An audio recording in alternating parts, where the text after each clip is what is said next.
Malion ka kenyene ni wagati nye ambo befo ko be walenyumando Malien de me yoro anga foli bese au bela jelema ni wagati na yani anga do anga émission mandi konna la amba nyini au fe aka janunun partager aku like aku commenter inafo kunu video kera tuga mina hukumu wonna la yani anga ngingalu tengu ame freke ka pumadi guide la joma aka foli ninchu ka sumaya ka breben ka di auma ni wagati na. Donc, docteur Samparama, Fauzubillah mina shaitan rajim, bismillah rahman rahim, wa salatu wa salam ala ashrafil mursalin wa ala ali. Allahumma salli ala sayyidina Muhammad sabiqul lil khalqi nuruhu wa rahmati lil alamin.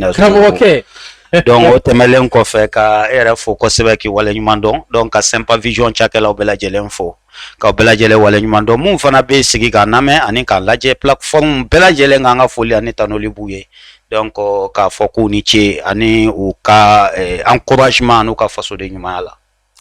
Dans le cadre de démarrer avec la nouvelle année scolaire 2022-2023, la coordination du master en sciences et techniques de gestion de la faculté des sciences économiques et de gestion de Bamako informe tous les professionnels et étudiants détenteurs d'une licence ou d'une maîtrise que les inscriptions concernant la formation du deuxième cycle universitaire sont en cours sur la colline de Badalabougou. Les différentes spécialités accessibles en sciences et techniques de gestion sont les suivantes. Le master en marketing, le master en gestion des ressources humaines, le master en gestion logistique et transport, le master en entrepreneuriat, innovation et création d'entreprises. Les frais liés au dépôt des dossiers sont de 10 000 francs CFA non remboursables. Le coût lié à la formation de chaque master est de 800 000 francs CFA seulement, dont 200 000 comme droit d'inscription et 600 000 comme frais pédagogique. La qualité de la formation, de la recherche scientifique et l'encadrement des mémoires des étudiants sont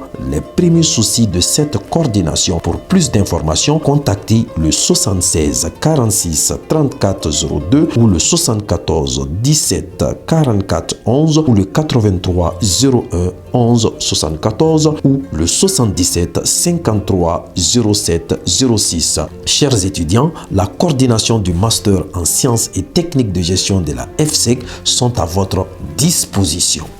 Bien. Ambi foki wale nyumando. Ajara docteur. Ki kono ka se plateau ka. Ajara ko sebe. Bi anka babu beboli fin sabaka. A folo obe talike démission collective. No ye asserté.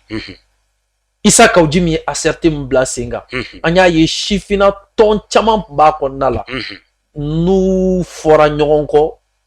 ou akilino fora nyonko par rapport à l'idée de Issa Kaujimi. Au kera démission padwe Boubamel no erei teri sebe ale ma kene kan lui il était le modérateur. O temene ko amena thème flana muta ani abla Fofana 120 fana intéressé n'est-ce pas o flare tumbe ka ako infe n'est-ce pas d'accord o temene ko anya ye ka foko parti politique ku makunindu wakati la mais en balla ku ou beboto parti politique plus les leaders les vrais leaders de ces mouvements politiques o temene ko amena anda maga arrestation. Donc peut-être on va Kora Mamoudou donc vraiment ñingal folom mena temvila mune sabab mune gra sababu ye ka parti politique nous poy oui parce que ou faye kangarda weke ou faye join makoro ma foku yeshwera ou faye kangarde daw mais nous parce que ne fait ka tusu do idena akeka la yini sabati be munke ibe ibala goshi ka dogo abe yana de pour ka ka dusu ta ya bla muna ka felege ko nyini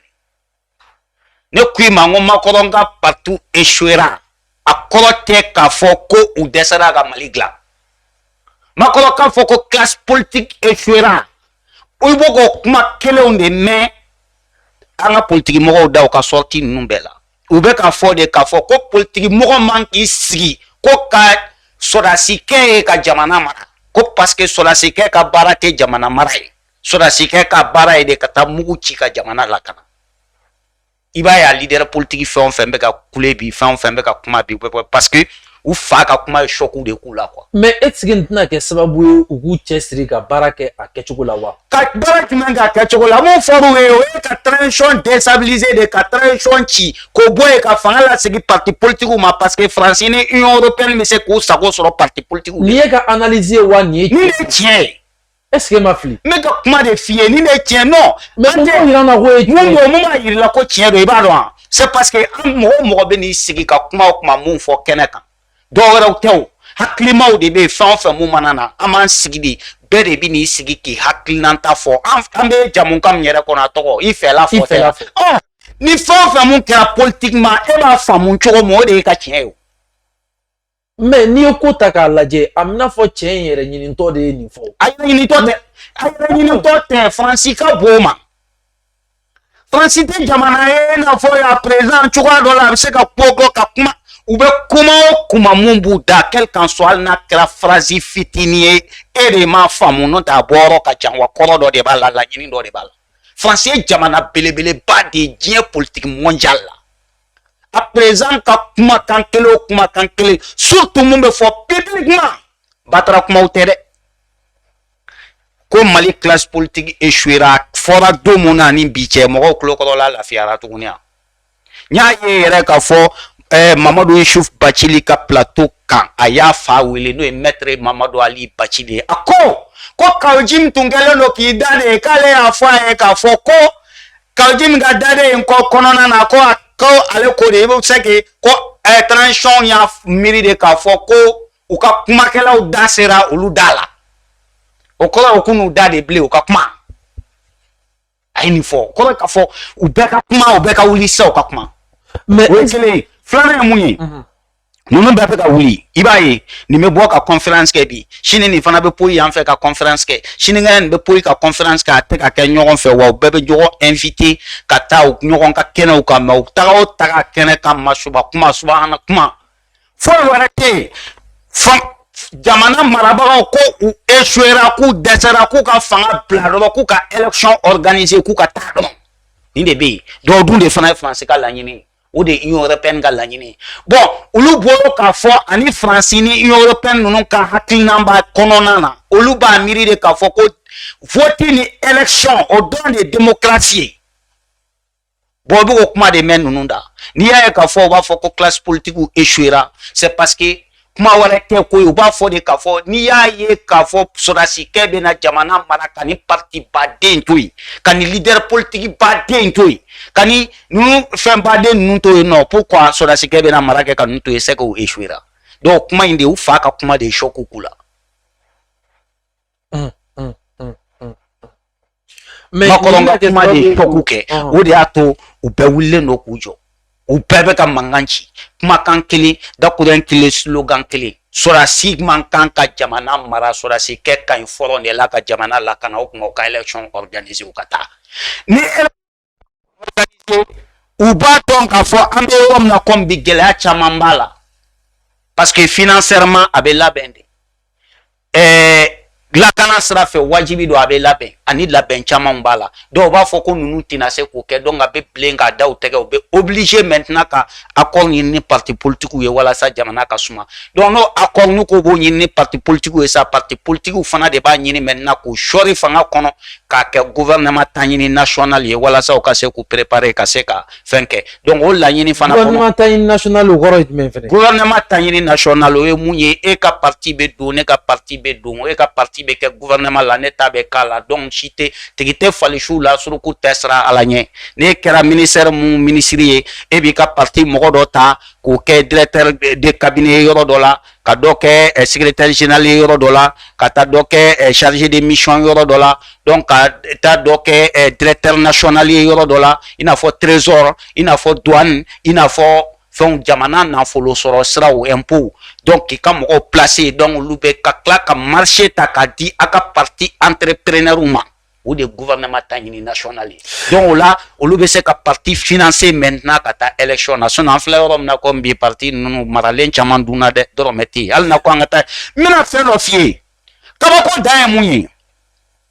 nɛgɛzi kɛra parti dɔ fɛn ye ka parrain mais o kɛnɛ kan o ye mun fɔ n ko parti ka création don fɔlɔ mo parti ka déclaration ka kɛ k'an ka taa élection na non ne tɛ mɔgɔ tɔgɔ fɔ ne ko négezi maliyɛnw b'a dɔn ni mun y'i yɛrɛ kɛ négezi o de ye négezi o ni mun ko k'ale ye négezi ye ni mun y'i yɛrɛ k'a ye de y'a ye mais négezi ye jɔn ye non maliyɛnw b'a faamu sa an ka kuma tɛ ba ye i y'a faamu wa u ye mun fɔ parti ka fɛn don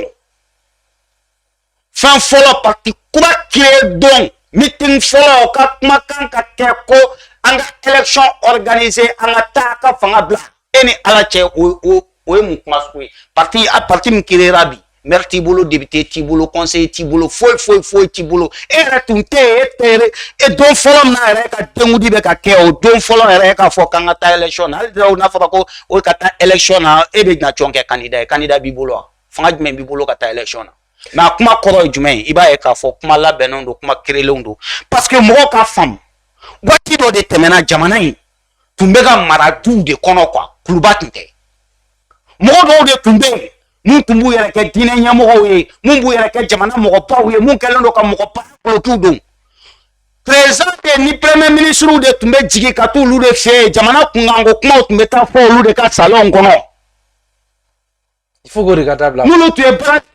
wulila ka ɲɛngu bɔ fanga la yɔrɔ miliyɔn bɛ cɛ ka d'u ma fɛnw bɛɛ bɛ k'u ye mobili kuraw bɛ di olu de mɔgɔbaw ye jamana kɔnɔ o de tigɛra kɛlɛ bɛ yen de. D'accord. Faamuyali caman kɛr'o la. A dabilara de. Ok. Ɲininkali min bɛna da o kan sisan. Donc f'u ka bɔ sisan de ka démonstration de force kɛ. O de y'a to i y'a ye k'a fɔ dɔw bɔra ka t'u jɔ ko labɛyika ya négezi labɛyika ya négezi walasa wala k'a yira k'a fɔ ko fanga b'olu la ko olu bɛ yen. Ok. Donc démission collective fɛnɛ fɔra ACRT ne ko a laɲini kun ye fɛn jumɛn de ye fɛn jumɛn b'a ko kɔrɔ parce qu'il y a anguille sur roche. Bon ACRT a kɔrɔ. ACRT. Appel citoyen pour la réussite de la transition. Si je ne me trompe pas. Appel citoyen pour la réussite de la transition. Avec qui est Domuna? Moi, kera a coordinateur général Issa Kaoujimda. Oh, moi, ben y'en a fait un autre. Issa Kaoujim, allez tout pour avoir de la cana ACRT écrit. Yoro jume semasi. Olu fana tu ye mun ye imam Mamu Diko mun bolo ka hakilina o ka hakilina la fasa. Mais waati mun na ni transition nana fanga bina fanga kɔrɔ bine donc mankan nana do semasi kɔnɔ parce que M5 cira mankan nana semasi kɔnɔ mun donna ni Diko cɛ olu de b'a dɔn u buramaw do u yɛrɛ dama de b'a dɔn ɲɔgɔn cɛ an tɛna da do la ala kɛ a bɔra semasi la semasi mɔgɔw yɛrɛ wulila ka gɛn ka bɔ semasi kɔnɔ n'a waati n'a ko k'a fɔ mɔgɔ tɛ se ka semasi minɛ ale la parce que ale de semasi sigi ma bras de fer cayara u ni ɲɔgɔn cɛ finalement i sen bɔ semasi la o waati y'a sɔrɔ olu semasi ka hakilina parce que e bɛ ka mɔgɔ min ka hakilina lafasa n'o ye ka transition dɛmɛ n'o o ye imam Mamu Diko ye n'ale ka o hakilina falenna o waati dun y'a sɔrɔ e ni Asimi ninnu bɛ hakilina na i bɛ obligé en ce moment maintenant e tɛna se ka taa imam Mamu Diko ka hakilina ta ka sɔrɔ ka hakilina t'o ye tuguni k'e bɛ t'o kɛ k'o labaara o de y'a to a bɔra donc maintenant a ye wele da parce que o de y'a to a y'a da la ko faso ka wele a ye mun kɛ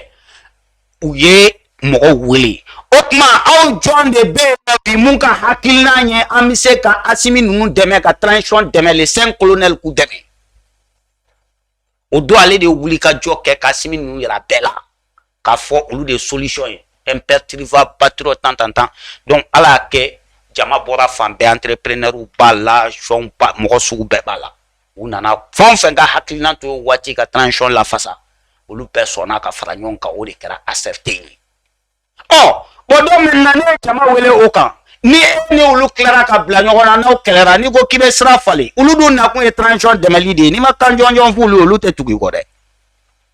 mais ACRT ma girin parce que a ye fɛn kɛ a ye transition kɛlɛ ala y'a kɛ a taara kaso la a bɔlen kaso la u y'a ɲini halisa k'a lasigi k'a fɔ a ye bɔn fɛn minɛn dɔ bɛ y'a jɛngɛnna mais a kɔnɔfɛn ma bɔ kɛlɛ bɛ se ka don mɔgɔ ni teri ni ɲɔgɔn cɛ mais fɔ ka bɛn bɛ se ka na o kuma an ka lajɛ halisa ani Asimi bɛ se ka ɲɔgɔn faamu cogo mun na walasa an ka se ka continuer n'an ka baara ye parce que u ye waati ka laɲini bɛɛ t'u ye cogo bɛɛ la ka fɛn kɛ Asimi ka se ka kɛ candidat ye walasa u ye baara mun daminɛ u ka se ka laban donc nin bɛɛ tun y'u ka hakilina ye donc ala kɛ ale ma sɔn bon a tora ka fɛn na bon ACRT fana y'a ye k'a fɔ maintenant o fanba y'a ye k'a fɔ an ka hakilina kɔni ye ka Asimi dɛmɛ ni problème bɛ ni Asimi cɛ problème tɛ anw n'a cɛ ni e bɔra ka hakilina kan bon i bɔra ka kun mun na i m'o fɔ anw ye i ma se ka na convaincre donc anw tɛ se k'i suit parce que i den t'an ye i ka maramɔgɔ t'an ye i ka jɔn t'an ye k'a fɔ n'i donna da min fɛ wajibi fɔ an ka don o fɛ donc o de y'a to ACRT fana y'a faamu k'a fɔ Kaouji i bɛ transition kɛlɛli mun na i bɛ Asimi ninnu kɛlɛli mun na i bɛ 5 colonel kɛlɛli mun na anw t'an yɛrɛ y'a kɔnɔ parce que kɔ mɔna kan mun ka jɛgɛ ma kilo kan kɔ mɔna jumɛn kan o ye de an bɛ transition dɛmɛ an bɛ Asimi dɛmɛ a ka kɛ candidat ye ne e to hakilina kɔnɔ bilen jagoya tɛ k'a fɔ ko fɔ an ka tugu e kɔ i ka hakilina kan hakilina an y'a sigi mun kan an bɛ t'o de kan n'an tɛ t'o kan o kuma an fana bɛ kelen bila ka taa dɔw de y'a to u fana démissionné na bon ACRT tɔgɔ tɛ ale ta ye u jɛnna de k'o créer donc maintenant o de y'a to u ye ACRT kura wɛrɛ créer donc ka tɔgɔ wɛrɛ da o la donc je crois que o ACRT kura de créer la bon mɔgɔ caman dɔw min bɛ kɔrɔlen kɔnɔna na ni mun tigi yɛrɛ y'a ka hakilina kɔnɔ olu bɛ bɔ ka taa fara o kan o baara de bɛ sen na an bɛ don min na comme bi mais ACRT bɛɛ ka faamu k'a fɔ a bɛ yen a tɔgɔ kɔni en tant que ko ACRT ye appel di mun ye ka na citoyen walasa ka na a bamanankan ye welewele fasoden ɲumanw ka fara ɲɔgɔn kan ka se ka na ka transition dɛmɛ ka Asimi ni an ye kow ta k'a lajɛ est-ce que maa mun bɛ analyse ba kɛ maa mun bɛ sɛgɛsɛgɛli kɛ ka jateminɛli kɛ est-ce que i kan k'i to i ka analysew n'i ka jateminɛw n'i ka fɛnw na ka taa tugu Isa Kaouji mun kɔ bon Isa Kaouji mɔgɔ tɛ tugu Isa Kaouji mun kɔ mɔgɔ furadama ne ka hakili la mɔgɔ ma deli ka tɛmɛ ka tugu Isa Kaouji mun kɔ mais minnu filɛ ka démission collective non ma deli ka tugu a kɔ sa ka tugu a kɔ tɛ o mɔgɔw ma faamu jama la ni mɔgɔ min bɛ kuma ka caya bɛɛ b'a miiri k'a fɔ k'o de ye ɲɛmɔgɔ ye Isa Kaouji bɛ gɛlɛya dɔw de ta c'est-à-dire mɔgɔ dɔ de don mɔgɔ mun bɛ yen nɔ n'ale bɛ ɲɛmɔgɔya ɲini a n'ale bɛ balo mɔgɔw ka gɛlɛya de la quoi ya olu bɛ parce que mɔgɔ dɔw bɛ yen u degera la par exemple que yanni Isa Kaouji min kana nin baara in kɔnɔ a tun bɛ baara dɔ kɛ u b'a fɔ a ma ala kama tɔn halisa u bɛ sen na donc maintenant mɔgɔ mun degelen bɛ par exemple que i bɛ dɛmɛ ɲini i bɛ fɛnw kɛ jama fara mɔgɔw ka gɛlɛya ta ka dɛmɛ ɲini n'a ye k'i b'u dɛmɛ donc i b'a a ta ka don baara bɛɛ la quoi ala kama tɔn tun ye dɛmɛ ɲini tɔn de ye mun bɛ dɛmɛ kɛ ka ɲinini kɛ k'a di fantanw ma ka di dɛsɛbagatɔw ma donc au sugu la ale la sisan moi je me dis mɔgɔ caman y'a ni Imam Mamud Dicko ka situation ye o kɔfɛ moi je pense hali ni nin kun nana mɔgɔ min y'a denmuso d'i ma u ka fɔ la ni ka sɔrɔ o ye tiɲɛ ye Mamud Dicko denmuso b'a kɔ ka tila ka u kɔ don ɲɔgɔn ma tan n'a tugura Asimi kɔ est-ce que Asimi tun kan ka sɔn a ka kow pousser ka se nin yɔrɔ fɛnɛ ma non mais parce que e bɛ ɲinɛ mun kɔ o ye kelen filanan maa minnu y'a ye k'a fɔ ko a bɔra nin fɔlɔ in na Imam Mamud Dicko kɔfɛ ka na tugu Asimi kɔ ka tila ka taa kaso la ka tila ka bɔ o mɔgɔ kelen ka tila ka continuer n'a ye tuguni kuma to ne bɛ ka kuma dɔ de f'i ye sa n ko mɔgɔ tɛ tugu a kɔ mais ale bɛ kuma dɔ de ta o kɛra mɔgɔw ka gɛlɛya ye o kɛra fɛn ye o ka bɔ n'o kuma ye jama bɛ hakilina b'a fɔ ko nin kuma in ye tiɲɛ ye jama bɛ tugu a kelen mais mɔgɔ min bɛ k'a fɔ est-ce que o y'a fɔbaga ye wa ayiwa donc maintenant hakilima de b'o dɔn kɛ mais adamaden fana n'i y'a mɛn n'an ka kɛlɛ n'an ka jɛ kɔrɔ n'an ka kɛlɛ n'an ma ɲɔgɔn faamu a b'a bila kɛ mais kɔni a kɛra cogo o cogo jagoya de don bon mɔgɔ minnu bɛ tugu kɔ tantɔ ka sɔrɔ u ma analyse kɛ i bɛ mun sɔrɔ ka fɔ bon ne tɛ se ka foyi f'olu ye parce que ni n ko ko n bɛ kuma o la u b'a fɔ ko n ye dɔgɔyama kɛ quoi u ye dɔgɔyama kɛ c'est-à-dire u b'a fɔ ko n ye an k'o to yen quoi ne ko mɔgɔw bɛɛ k'i hakili jagabɔ quoi voilà ne tɛna bon mais je me dis mais tigɛ tugura quoi bon ne tɛ politique fɛnɛ kɛ o bon ne tugura quoi ayi aw ma mun na ne ma tugu a kɔ peut-être i dalen t'a la voilà donc maintenant mun bɛ tugu a kɔ o bɛ da la de mais tagalen ɲɛfɛ de o b'a ye k'a fɔ mais fɛn min y'a Asimi ka côté ye Asimi ninnu ma tugu Kaouji min kɔ dɛ c'est ça que Kaouji jɔajibi de tun don fanga nalen parce que olu de wuli ka jɔ kɛ ka M5 fɛnw bɛɛ kɛ fo ka taa se IBK binni ma tiɲɛ tɛ wa sɔrɔdasiw nalen fanga na fana ko an nana aw ka kɛlɛ liti an nana parachever c'est-à-dire k'a tɔ lase bon e tɛ se k'o kɛ k'a fɔ ko o mɔgɔ ninnu mun y'o kɛlɛ in kɛ k'i t'u wele k'u ɲininka o hakilina na parce que e nan'u ka kɛlɛ lase mais o tun bɛ kɛlɛ la mun na dɔw de y'a to M5 fɛn si tɛ yen kadiri si tɛ yen nɔ ninnu ma mun lamɛn walima mun ma gɛrɛ u la bɛɛ yɛrɛ de y'i yɛrɛ ma bɔ ok parce que u nana ye k'a fɔ k'a caman ta bɛ yen laɲini mun b'u la tiɲɛ yɛrɛ la n'u ɲininkara u bɛ ka kɛlɛ mun kɛ maliyɛnw k'u bɛ ka kɛ maliyɛnw ye mais n'u ɲininkara ko bon n'u yɛrɛ wele k'u lasigi sisan fanga binna anw de nana fanga sigira an ka fanga don an b'a kɛ cogo di u bɛ laɲini mun fana kɛ autorité de la transition fɛ o ni jamana ka hɛrɛ ni jamana ka laɲini tɛ kelen o de y'a to caman ma bɔra quoi. Ok, donc ɲininkali laban an y'a ye k'a fɔ bɔlɔlɔsiraw kan commentaire kɛra dɔw ko rasa a kun man ka minɛ rasa c'est-à-dire mɔgɔ dɔw bɛ crime yɛrɛ kɛ mɔgɔ dɔw bɛ crime kɛ u bɛ minɛ ka taga mais u bɛ tila ka bila liberté provisoire la a tigilamɔgɔ a ye exemple ta farafinkɛ mun sara États-Unis ni polisikɛ y'i sen dɛrɛ a kan fo ka taa faga ko liberté provisoire d'orou ma après il a eu une peine de plus de 20 ans d'emprisonnement à taara kaso kɛ donc k'olu hakilina arasa kun man ka minɛ tan bon maintenant dɔw fɛnɛ ka commentaire la u y'a yira k'a fɔ ko a minɛ wagati yɛrɛ kun tɛmɛna ne ko e bɛ se ka analyse jumɛn kɛ o la est-ce que a minɛ kun bɛ k'a bila ka taga prison centrale la est-ce que a minɛ kun fɛnɛ tɛmɛna wa n'a tɛmɛna i b'i bolo bon mɔgɔ mun bɛ k'a fɔ ko Arasa minɛ waati tɛmɛna kan mɔgɔ dɔw bɛ k'a fɔ ko juguyakanw de don fɛnw de don mais u n'u ka hakilina de don parce que munna mɔgɔw b'a fɔ Arasa minɛ waati tɛmɛna kan parce que e ta ye diɲɛ jamana si kɔnɔ ko o jamana ko a bɛ guerre la ani diɲɛ bɛ ɲɔgɔn na u ka tɛmɛ ka bɔ yen an k'o yɛrɛ bɔ yen an bɛ terrorisme kɛlɛ kɔnɔ salon waati mun na Mali ni Russie bɛ bolo di ɲɔgɔn ma n'an bɛ Faransi gɛn ne hakili b'a la a video bɛ yen ne yɛrɛ video ka kan Russiw ni Mali ka accord kuma fɔlen k'a bɛna signer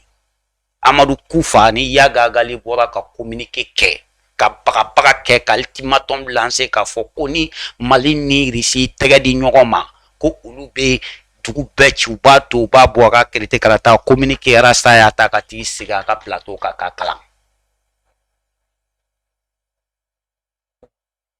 mɔgɔ mun autorité bɛ ka jamana menacer chroniqueur min b'o ta ka t'i sigi a ka plateau kan k'o menace ta ka jamana marabagaw bagabaga n'a ye k'a fɔ ko nin de y'a to k'ale ko k'a fɔ ko Mali ni Russie man k'i tɛgɛ di ɲɔgɔn ma mais est-ce que donc o de la sababu ka autorité bila ka baara kɛ parce que non ka contradiction non ni émission sugu tɛ kɛ contradiction bɛ kɛ o mais terroriste ka baara ye mun ye jatigɛ wale tɛ wa a kɔrɔ t'o de ye wa terroriste bɛ communiqué mun kɛ pour que ka jamana jatigɛ ka jamanadenw bagabaga mɔgɔ min bɛ t'o communiqué ta k'o kalan k'o lase ka tila ka hakilina da o kan ka tila k'o yakubaya donc e fɛ fara o kan de parce que e fana ye terroriste de ye c'est comme si e kɛra u ka porte-parole ye. Ayi mais ne kɔni non a bɛ nin kɛ mun alerte de don mais a ma alerte ta sen fɛ ŋaniya a don a ma alerte kɛ ŋaniya yira a ko de k'a fɔ ko nin de y'a to k'ale ko Mali ka ni tɛgɛ di Russie ma est-ce que y'a faamuya terroriste e bɛ ka solution ɲini o de la mɔgɔ min bɛ ka t'o nɔfɛ ko ka n'o kɛlɛ n'o ko k'a fɔ ko ne taara o nɔfɛ k'a bɛ ko olu bɛ kɛlɛ e b'i ka o tigi weleli dabila de ko parce que ko terroriste ko e bɛna taa dɔ wele ka na bila ale la k'ale faga a fɔ kelen filanan ye mun ye mun n'an ko ka u b'a fɔ ka minɛ waati tɛmɛna kan autorité de la transition in ma deli ka bɔ fɔlɔ ka communiqué kɛ a kɛra gouvernement ka communiqué au travers de porte-parole de gouvernement o a kɛra an ka ministre affaires étrangères ka communiqué ye o a kɛra sɔrɔdasiw ka communiqué kelen tɛ hali Asimi ma deli ka bɔ fɔlɔ ka kuma jamanadenw fɛ k'a ma bɔ ka na contrat fɔ o kɔfɛ Ivar sɔrɔdasiw mercenaire mun minɛna o c'est affaire c'est fait malien beko mali gouvernement ko fond do ka kla ka bona prévu be mais faut attacher au blalima Côte d'Ivoire be mon version mon fo Alassane be version mon fo fond be version mon fo abe boko d'état ko ke kanga autorité fana la gauche o ka teme ka boyi ngalo mun be tata Mali la Nations Unies na France be ngalo mun tige ka da Mali la Mali gouvernement be bo ka fɛn mun démenti ale be bo ka o kokoroma don ka kuma ta ka kla ka analyse ke olu ka faveur la ka bo ka kuma appui jagoya ka essayer ka do jamana de ko bon ebe ni ye jamana jumɛn kɔnɔ critique be kɛ o c'est vrai mais mɔgɔ bɔra e kɔni mɔgɔ si tɛ wa ko tension nali ni sisan cɛ ko u ma fɛn kɛ ko fɛn ko ma deli ka ɲuman kɛ mɔgɔ tɛ se k'o fɔ mais taa watch ka video dɔ lajɛ k'a bɔlen filɛ nin ye ko k'i sigi ko k'a fɔ ko bi ni mun kɛra ne hali n'a ko mun kɛra bi ko o ɲɛna ko ye tiɲɛ a bɛ tila k'a fɔ ko n'i y'ale ɲininka k'a kɛ waati tun tɛ nin ye a bɛ tila a mana fɔ cogo cogo hali n'a b'a dɔn ko sɔsɔ cogo tɛ mun na k'o ka ɲi dɛ a bɛ tila ko t'o la gosi yɔrɔ kɛ jumɛn k'ale bolo k'a kɛra dɛ ko mɛ k'a ka ɲi dɛ a ɲuman don dɛ ko mɛ k'a kɛ waati tun tɛ nin ye a bɛ tila ka sɔrɔ ka taa lagosi yɔrɔ dɔ ɲini ka d'a kan donc mɔgɔ mun b'i sigi e ka jamana ka o autorité tu sais que fɛn o fɛn mun mana kɛ o mana ɲuman kɛ o juguman don o mana juguman kɛ o juguman don o mana fɛn o fɛn mun kɛ o tɛ critique ye o ye juguya de donc n'i taara o sira fɛ franchement ni mɔgɔw ko k'i minɛ waati tɛmɛni kan an kɔni tɛna o fɔ sa nka an b'a fɔ k'u ka tiɲɛ b'u bolo quoi. Ok, d'accord. Malien an b'a ɲini aw fɛ a ka ja ninnu partager a k'u commenter a k'u like ni ne kun ye aw tulo ni aw ɲɛ garisɛgɛ ye bi wulada in na ka bɔ Simpa Vision page bɛɛ lajɛlen kan a k'an bɛn a ɲɔgɔnna wɛrɛ ma a plus. La coordination du master en audit et contrôle de gestion de la faculté des sciences économiques et de gestion de Bamako informe les professionnels et étudiants détenteurs ou détentrices d'une licence ou d'une maîtrise que les inscriptions au master en audit et contrôle de gestion pour l'année scolaire 2022-23 sont en cours.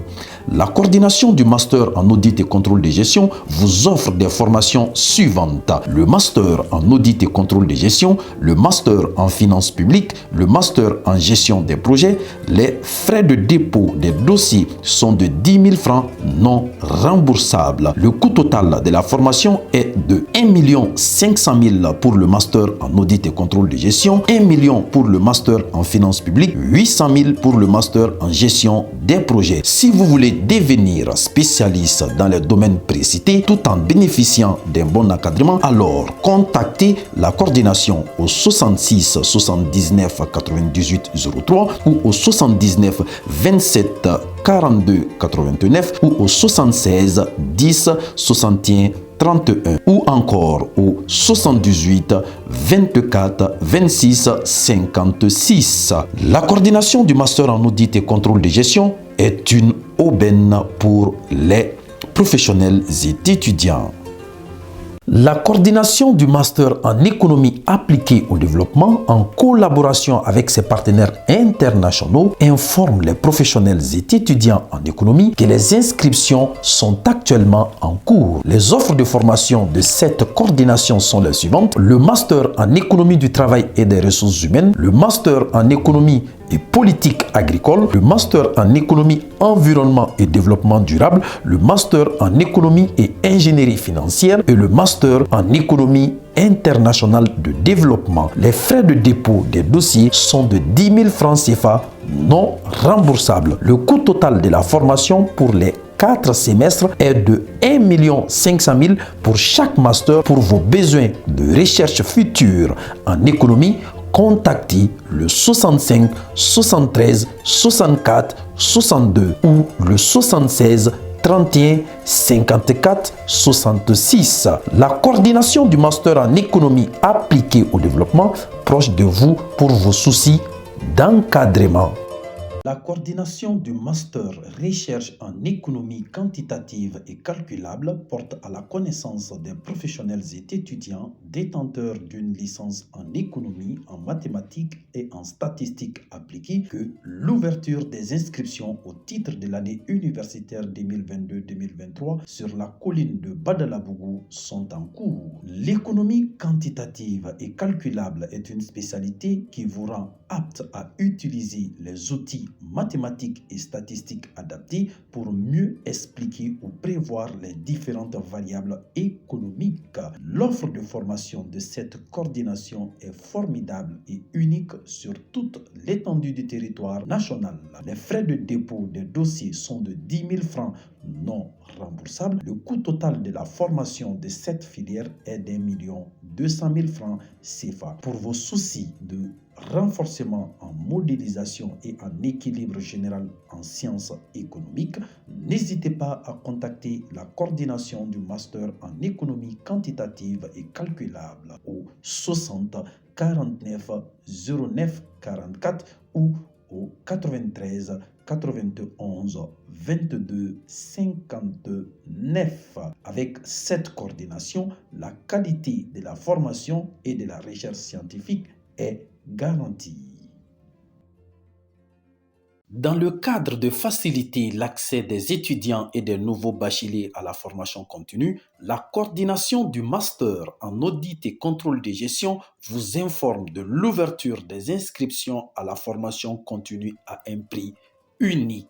Les offres de formation continue proposées par cette coordination sont les suivantes. Une licence en finance comptabilité, une licence en audit et contrôle de gestion, une licence en assurance banque finance, une licence en marketing et communication, une licence en logistique et transport, une licence en finance publique. Les frais de dépôt des dossiers sont de 5 000 francs CFA non remboursable. Le coût total de la formation est de 250 000 francs CFA seulement par an. Pour plus d'informations, contactez le 66 79 98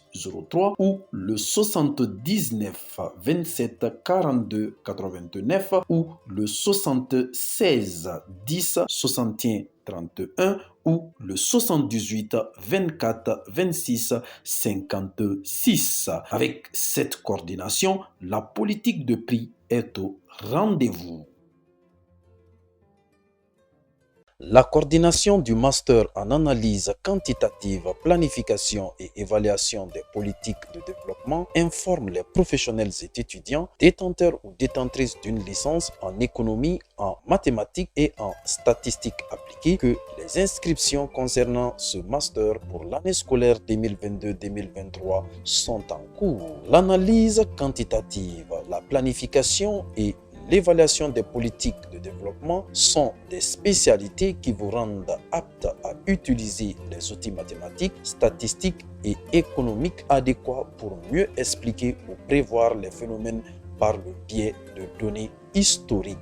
sous forme de variables mesurables. La coordination du master en analyse quantitative et planification et l'évaluation des politiques de développement vous offre des formations suivantes. Le master en modélisation macroéconomique et planification du développement, le master en analyse et évaluation d'impact des politiques et projets de développement. Pour plus d'informations, contactez la coordination au 78 24 26 56 ou au 66 71 48 11 ou au 76 19 33 66 ou au 68 84 74 74. La coordination du master en analyse quantitative est une aubaine pour les professionnels et étudiants. La finance islamique, oui, un secteur peu exploité de la finance mondiale. Oui, la faculté des sciences économiques et de gestion de Bamako, à travers sa nouvelle coordination de la finance islamique, porte à la connaissance des étudiants et des professionnels que l'ouverture des inscriptions au titre de l'année universitaire 2022-2023 a déjà démarré. Cette formation permet aux étudiants d'acquérir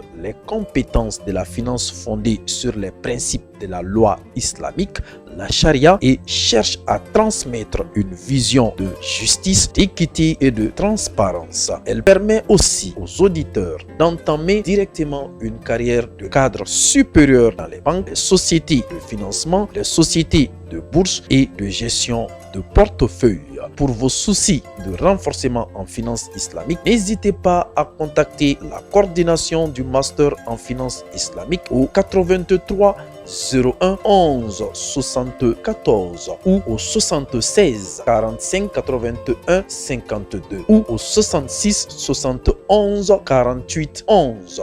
La coordination du master en finance islamique proche des Maliens de la place.